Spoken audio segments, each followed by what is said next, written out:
Welcome to HIT. This is Chris Cicchinelli. We're talking everything high-intensity tactics for growth, and we have our special guest again, Valerie Jacobs from LPK, Chief Insight Innovation Officer. And today we're talking about sex. I love this topic. It's one of my favorite topics. But no, we're talking more about a sex recession. Valerie, I know you've done a lot of like trend spotting. You've seen things that are going on in the world today. Tell us what's happening when it comes to this kind of recession we're going through. So really, this came to light, I would say, in December of 2018, when the Atlantic Monthly, which we all know is like a bastion of, truth and amazing reporting, and they did, it was the cover story. It was a very in-depth article kind of positing, are we in a sex recession? Mm-hmm. And so not only was this sort of looking at millennials and, people kind of in the 35-year-old range and younger, and kind of positing, are they having a lot less sex? But the article really delves into like what is underlying this sex recession. Is it actually just young people, or is it everyone? Is it just in America, or is it global? So it's like a really great, juicy, long article that really digs into this. So, but I thought it would be a provocative conversation to have because, trends, often there's a trend and a counter trend. Mm-hmm. And what's cool about your business is that you could probably win on both sides of this trend, meaning you got my attention. Help people get out of the sexual recession. Mm-hmm. But also one of the things about the sexual recession is that maybe people are just having sex with themselves. And so you're well positioned, no pun intended, to help with that too. I like it. All right. Tell us a little bit about the kind of the guts of the article. What was it kind of going into? What should our listeners really know about this? Well, I think that there was a lot about how society has more relaxed attitudes than ever about sex. Mm-hmm. So it says things like polyamory is now a household word. Mm-hmm. People are kind of accepting of this even, at least maybe on the coast or in big cities. There's pretty high acceptance of the idea of premarital sex. Mm-hmm. There are all of these digitally enabled ways to meet partners, mm-hmm. like, Grindr or Tinder or Bumble or whatever. And so Farmers only. My favorite. So there's more, gender fluidity, mm-hmm. more, just all of these things. There's like never been a time where people were more tolerant of individuals, their beliefs. And so there's sort of on the one side of this acceptance of mm-hmm. sexuality and beliefs around it. Yeah. But at the same time, there are all these things going on in the culture that have made, I guess, having sex not happen so much. And that could be anything from, there's sort of Gen Y graduated into a recession and they've never quite recovered financially. So there's tons of career stress. I think a lot of people think falling in love or having a relationship is actually going to delay their careers or their success. People are getting married later. People are not getting married at all. And then there's tons of anxiety, more use of antidepressants, et cetera. So all of these things, even living with your parents. Yeah. So apparently being underemployed and living with your parents means you're not really doing it very much. I would say that those would probably be reasons, living at mom and dad. Hey, what's going on down there? But let me ask you this question. So when you think about Gen Y, mm-hmm. all right, classify Gen Y, what is that age group? That age group is generally, I would say the middle range right now mm-hmm. is they're around 30, okay. 35. Okay. I would say a lot of people say they were born between 1980 and 2000. Yep. And then anybody 2000 to now might be in Z mm-hmm. or Alpha. But let me just say, everybody disagrees on the generations and when they start and stop. Okay. Because you hear like a lot of millennials, you get that thrown out that they're really into a relationship but they're not into their career and then, and that is, even that group is having, more, less and less sex. I mean, Gen Y, that I think is kind of the same in that. Is this recession have anything to do with,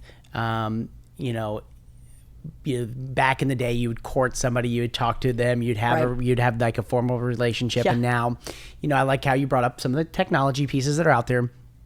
Is it that we've made relationship or the act of sex too easy? Is it, is it like it's not a thrill of going out there and actually, working hard to build a relationship with somebody? Yeah, I think that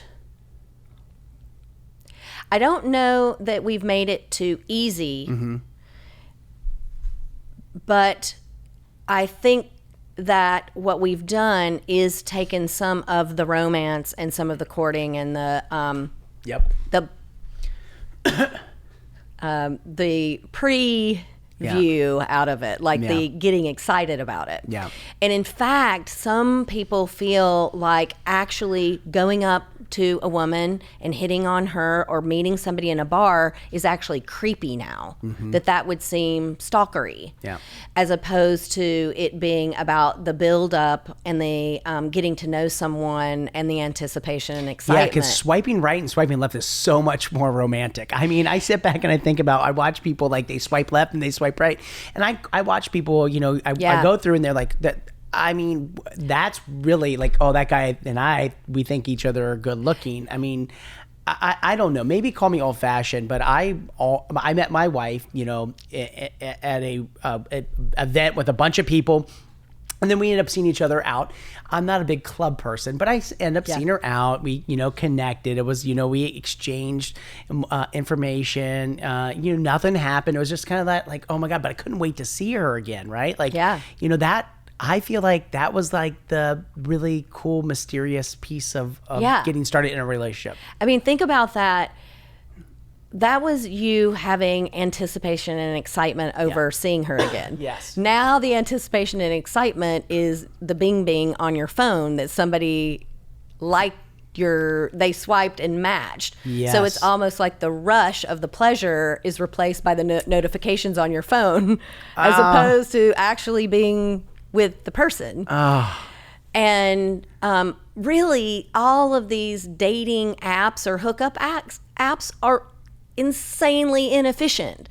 So you have to be on there a long time. You have to swipe a lot. Even when you do, only a percentage are going to swipe back. Then you got to go in the messaging phase, and then only a certain percentage you get to the date, and so it's almost like the sales funnel.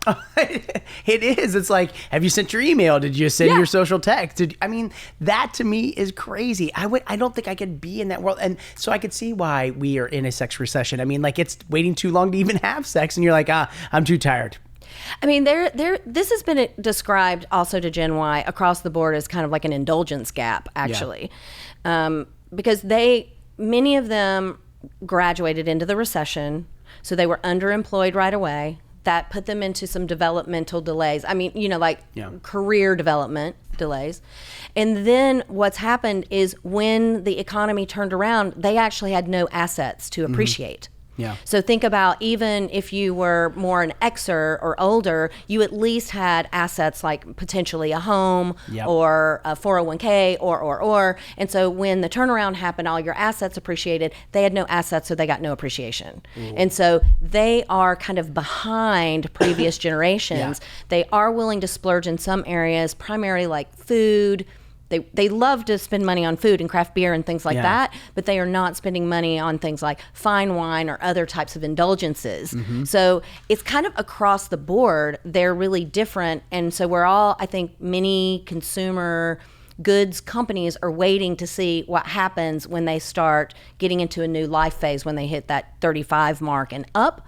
And the bulk of the generation is there. And are they going to start acting more like previous generations, or have they forever changed even consumption across the board in all categories? That is going to be the big aha, because I want to ride the trend of, I'm betting on them wanting wine. I'm betting on them wanting, the better things, because right now, if not, we will have a problem. Totally. And you're hitting on all those categories. It's kind of those luxury categories like Yeah. fashion, wine, et cetera, et cetera. Yeah, you think about, I mean, if you're Louis Vuitton right now, what are you going to do? You're going to drop down and make a $200 band? That's not going to happen. Not happening. And so therefore, I have seen a lot of them where they have valued going out to dinner more than they valued career path or career. Now, I am starting to see a trend even in my business of people that, my Gen Ys or my millennials that actually really do want now a bigger career path. They're talking about, hey, look, I do want to be starting to think about a family. So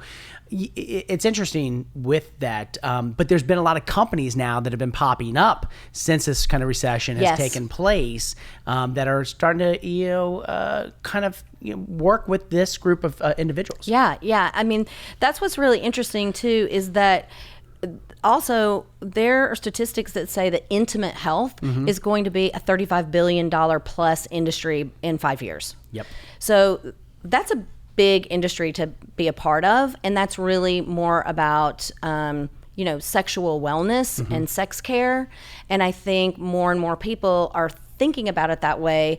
I even saw recently a very cool business in New York that is like a new style of fertility clinic, and really asking women, like basically talking to women about owning their biological clocks more. And so ultimately this is an egg freezing business, but they're basically talking to Gen Y women to say, like, if you want to put your career first, you get to control when you want to start a family, and you can own this. So this is very oriented to female empowerment, et cetera. And so there are all kinds of interesting businesses popping up, and then even more so in sexual health, amazing new types of doctors' offices that are more luxurious. So, no paper gowns, you're getting a 300 thread count, beautiful robe, beautiful art, et cetera. So there are some businesses that are really catering all the way down into products, and you've got great companies like Maud or Dame that have gone into the industry from sex toys to other accessories with a whole new way of talking to people, and whether it's being inclusive or diverse, et cetera. And then also even mass retailers are getting in on the act. So consumers are experiencing and intersecting the category of sexual care in places you wouldn't have thought before, like Urban Outfitters, Goop, Gwyneth Paltrow's platform, Walmart, or Revolve, which is fashion. So it's kind of like they're intersecting it from fashion to beauty to wellness, et cetera. So, and I think that's exactly, we're seeing that trend right now. I mean, we've kind of been on the forefront when it comes to kind of that whole sexual wellness movement. Sexual health has been really big with Patty here, and doctor's offices carrying dilator sets. It was before, is to kind of treat a symptom or an inefficiency. Now it's like, no, I want my lubricant that right here from my doctor, or I want to know that I'm getting this great product. So we're seeing the same types of trends that are happening. And it's interesting, one of the other big areas I'm seeing too that are popping up in our businesses is virtual reality. Virtual reality, the number, I go to shows, across the globe, Hong Kong, if it's Germany or wherever. And, that is something that is, playing a big role is, the getting people excited about the act of having sex, which is kind of interesting. Well, I think what's going to even fuel that is something that we haven't seen quite yet, which would be, I would call them like a haptic suit, which is, so right now they're really just, there are glass, HoloLens or headsets or whatever. But that can't quite get to the sensorial part of things.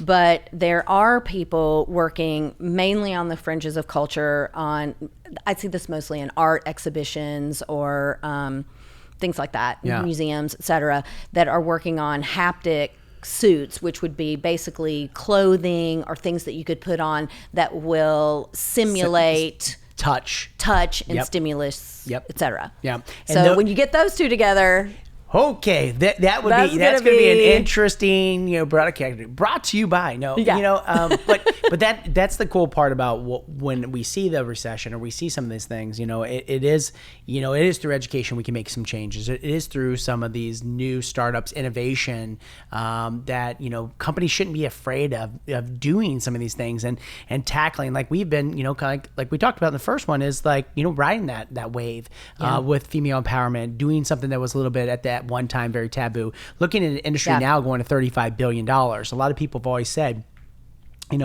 is this industry, where is the peak? Where is the tap? And I kept saying, I never thought when we were $1 million company, we'd be a $250 million company.